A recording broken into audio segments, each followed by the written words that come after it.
And what's up, guys? Thank you for coming back for another weekly update of the Stitch and Jewels FlossTube channel. Glad to see you again. Good to see you. And I hope you guys have had a nice, safe, and productive week, especially when it comes to stitching. I've had we had a big old blizzard, a couple feet of snow, and that took up a lot of mental and physical energy this week. So not as much got done. We'll talk about that in a minute. But I wanted to show you guys a couple things. First of all, let's go ahead and show you Reaper since we're so close. Now, based on my Pattern Keeper thing, Pattern Keeper tells me I've got like 700 stitches to go. I don't think so. Maybe I haven't looked at the stitch count lately. I think it's only about 300 or 400 maybe. This is what it looks like right now. That is pretty dang finished, don't you think? I mean, it looks pretty finished. Maybe I just haven't looked at the stitch count lately to like truly know, but we're getting really close. And I would estimate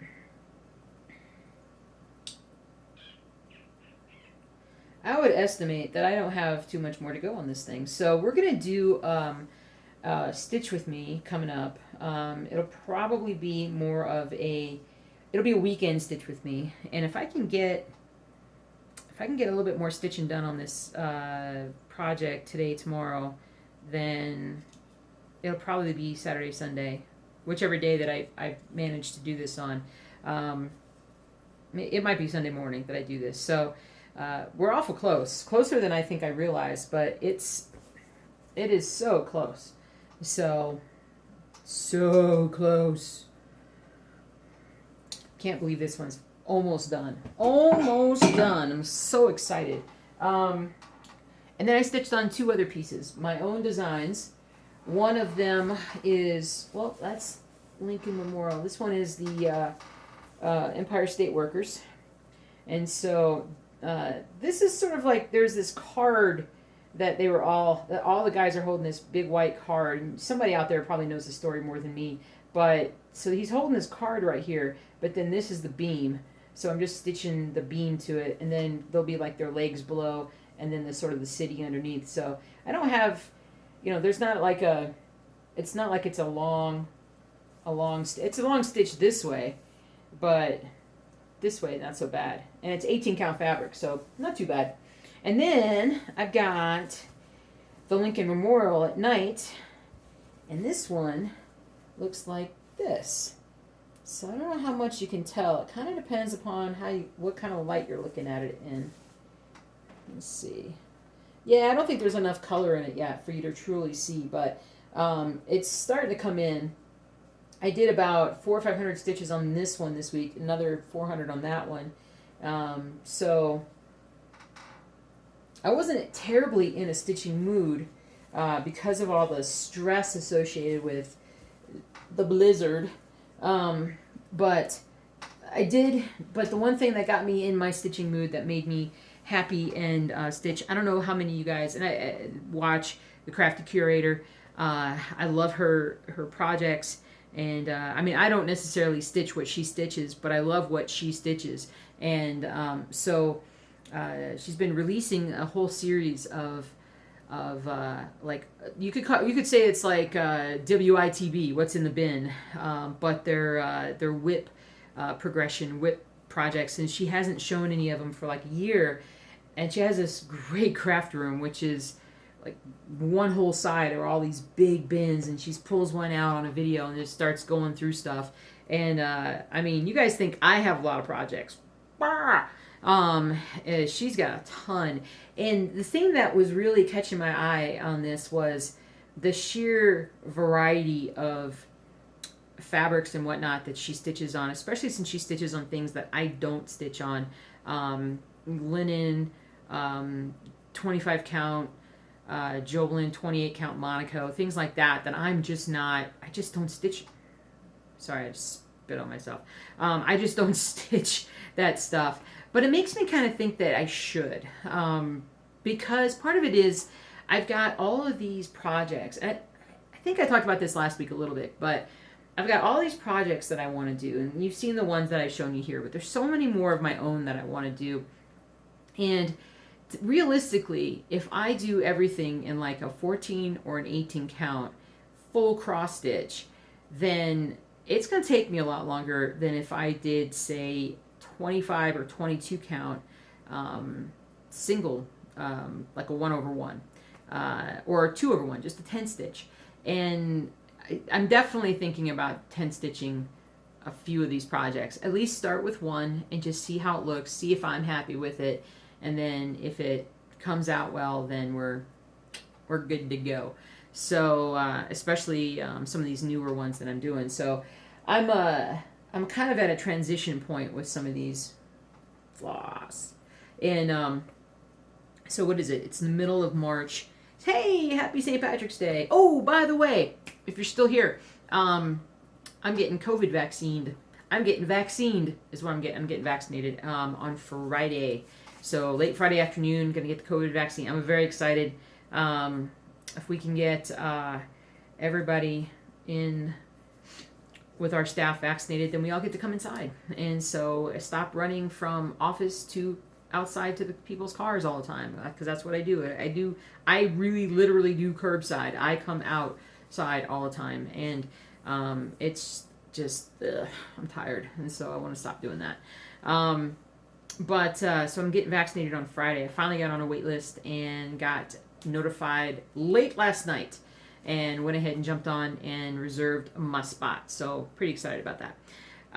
What else is going on? So it's going to take me a while to get these projects done, and I don't want everything to be big and huge when I'm done, because I only have so much house. I'm just going to have to buy a bigger house. No, I'm not buying a bigger house, but I just, I also want to try it on different fabrics and different thread counts and stuff, because, and 1-ply, 2-ply floss, that kind of thing, just because it would be neat, explore a little bit more of cross stitching, because I'm sort of set in my ways and I'm very narrow in what I like to do. I'm going to branch out, expand my what I currently do. But anyway, so I just been thinking about that, but I've been really enjoying the whip parades that she's doing, so very cool. So I showed you the stuff. And outside of that, the goal this week is going to be to finish Reaper. I definitely think we can finish Reaper this week. And then when Reap gets done, we're going to we'll probably bring Rainy Waterloo back into rotation somewhat. And I might even throw in that may be when I start doing the tent stitch on one of my other smaller projects, to just see how fast I can get that done. So we'll see. We'll see how it goes. Blizzard was insane. I love snow and I love blizzards. And oddly enough, living in Colorado, where I live, I just don't get very many of them. I could probably, in the 15 years that I have lived in this spot, I've been living in Colorado for now. This year will mark the 20th year I've lived here.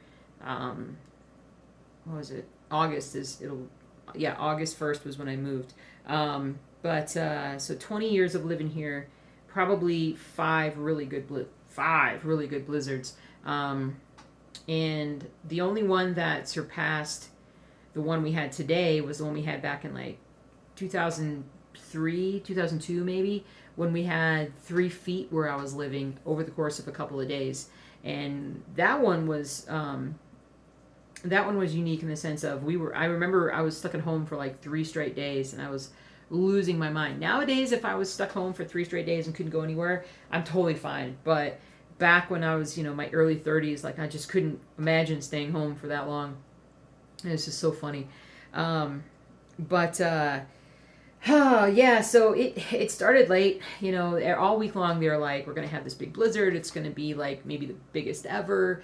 And it's going to start overnight Friday, very early Saturday morning. And then it's just going to snow until Monday morning. And then we all woke up on Saturday morning and it hadn't snowed at all. There was no precipitation. It's one of those things where when you live in Colorado, you believe in weatherman about as much as you believe like in the Easter Bunny. It's pretty even there because the way that the weather comes in over the mountains or comes up to, there's just a lot of variability that makes weather forecasting in Colorado very difficult. And so it's when they predict snow, a lot of times we always take it with a heavy dose of skepticism. More times than not, they'll tell us, hey, we're going to get 8 inches, and we get an inch. Or sometimes it goes the opposite way. It's going to be sunny today, and we get 3 inches of snow. Usually it's the other way. Usually it's the, hey guys, we're going to get a lot of snow, and then nothing happens. So you kind of balance it off. And my husband was trying to temper my enthusiasm for the snow because he knows how upset I get when we don't get a big snowstorm. I just love being inside. With snow's coming down and you just kind of bundled up and it just feels good. And so to wake up Saturday morning and to not have anything, I just put me in a bad mood. I was just bad mood, stupid weather people, and can't get it right, and don't get my hopes up and then dash them with no snow and whatnot. And then it took until about 1 o'clock maybe, and then we finally started getting some flurries. And I'm like, yeah, whatever, it's too late now. And even until like 4 or 5 o'clock that afternoon, and it's snowing a little bit more, but it's, we've gotten maybe an inch or two. It's not that big of a deal. So it was just one of those things where, I just felt like, I'm like, there's no way it's going to live up to what everybody had said it was going to be. It's just too late. It's not going to happen. It's a big old helicopter. I don't know if you guys can hear that on the thing. It's like flying right over. Hold on. Where are you, helicopter? You're like super close. Anyway, now I'm blinded. We ended up, and part of the reason, hold on, I just got to sneeze, hold on. Okay, I was holding the sneeze back for like a minute, but I just had to sneeze it out. Anyway, so because of the prediction of how bad the snow was going to be, we had we actually had our first really, really good weekend at the kennel. We had like a dozen animals that were going to be there, but our staff was really scared about whether or not they were going to be able to make it in or not. So we said, guys, don't worry. We'll come in. The owners will come in. We'll come in. We'll switch off shifts, and we'll get everybody taken care of. Don't worry about it.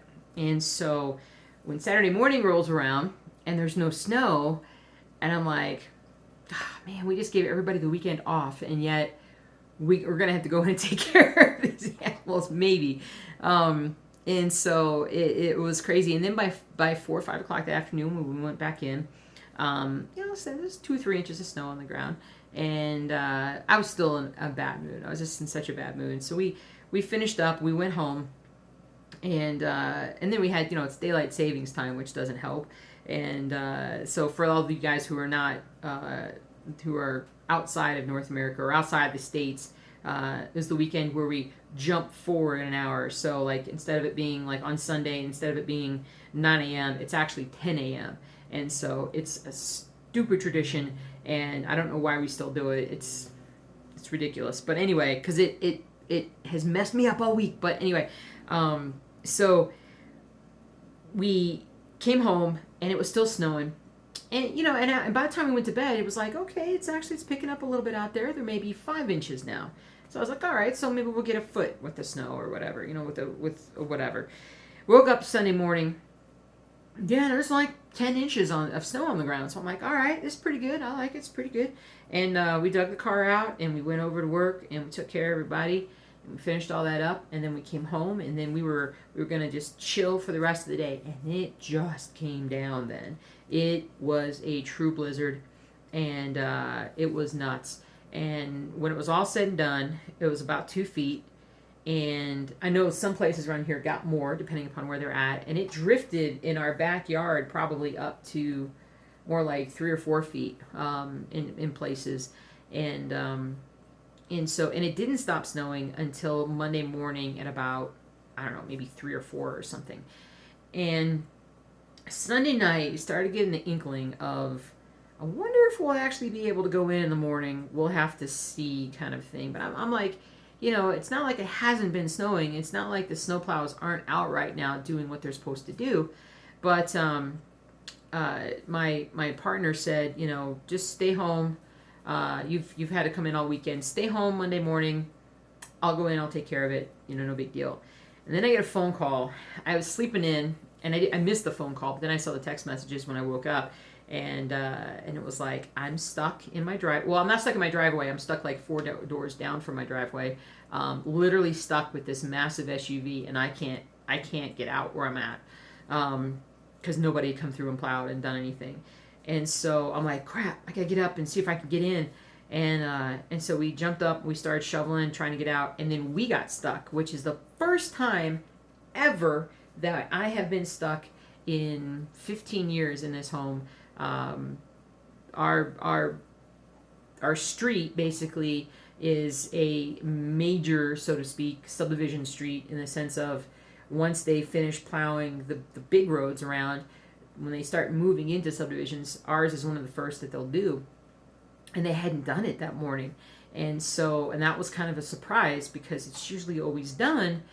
Somebody will have come through in the last 4 or 5 hours at least and bring the level down so we can actually drive out. But they hadn't. And so we were trying to just bust through it, and we got stuck. Now, thankfully, we were able to kind of dig it back out and get the car back into the driveway. But then we're like, we're stuck.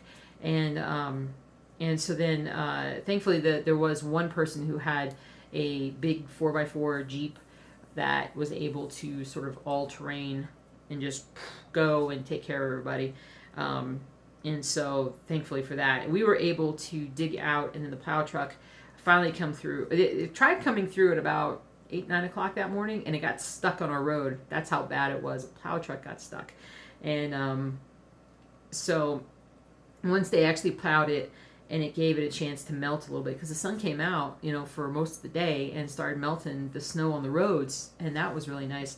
So we were able to get out and go do that in the afternoon, go back to work and take care of the animals and get all those guys done. And so, but man, by the time Tuesday came along, I was just wasted and just totally exhausted. My husband is still shoveling snow like a madman. And it's such wet, heavy stuff, though. I finally had to take the shovel out of his hands and be like, "Stop! You've done enough." And you could keep going, and yes, there is more to shovel, but not doing it anymore. Just not doing it. And so it's just too dangerous to keep going. And so yeah. And there's still 2 to 3 feet that drifted into our front yard. We've got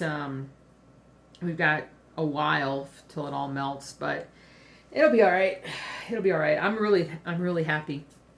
I love the storms. I really don't like the aftermath of the storms, but I don't let it bother me. It doesn't worry me at all, because we're all right. And so, but I am super tired today.